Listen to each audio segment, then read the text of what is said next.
You are? We're good. Just before the House reconvenes and gavels down on about 24 to 30 hours left in the legislative session here in Utah, we have Representative Becky Edwards, who's had a couple of wins in this session regarding air quality. Representative Edwards, welcome and congratulations. Oh, thank you very much. We wanted to speak to you specifically about House Bill 226 and House Bill 229, both of them pretty much on their way to the governor. Tell us the difference briefly between the two. We know you've got to get back to do more voting, but tell us a little bit about the difference between the two, and then the measure of success that you attribute the bills are at.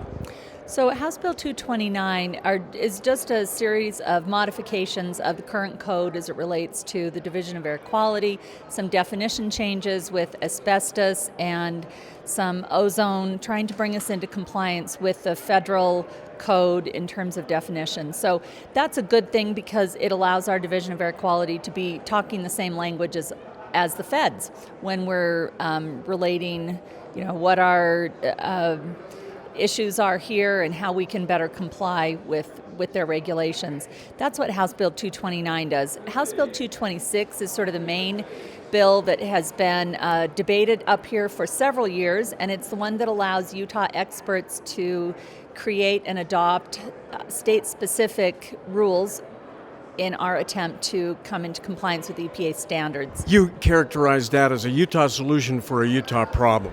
Absolutely. This has been a push that has been going on for several years, actually. I myself have run this for several years, and it's really gratifying to see it all come together this session. What made the difference this year? I think for many individuals, the understanding of the difference between a rule and a standard made a big difference, because that was something I think that can oftentimes be confused. And then there were a lot of conversations with industry folks that they were able to communicate with people in the legislature and say, okay, this is something we can work with as well. And then when you get the support from the DAQ and clean air advocates, it's a no-brainer. I know you objected to the characterization by some critics on 229 that there was too much industry participation, but you said that it was, in contrast, it really was a solution that came from the department.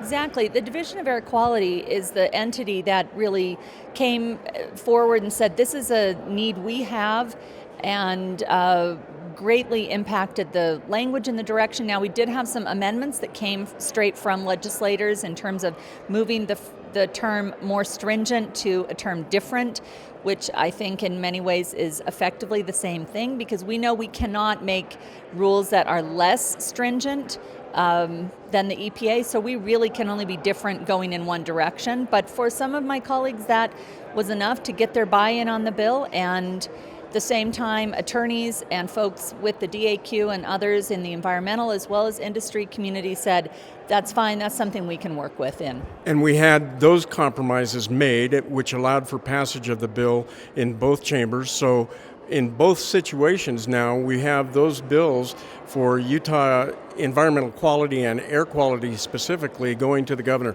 One thing that I asked Amanda Smith about was if there was going to be appropriation sufficient for her to do compliance, because she was concerned about FTE allowing for more people to be able to, just make sure that minor source problems and minor source emitters were appropriately brought to bear on compliance.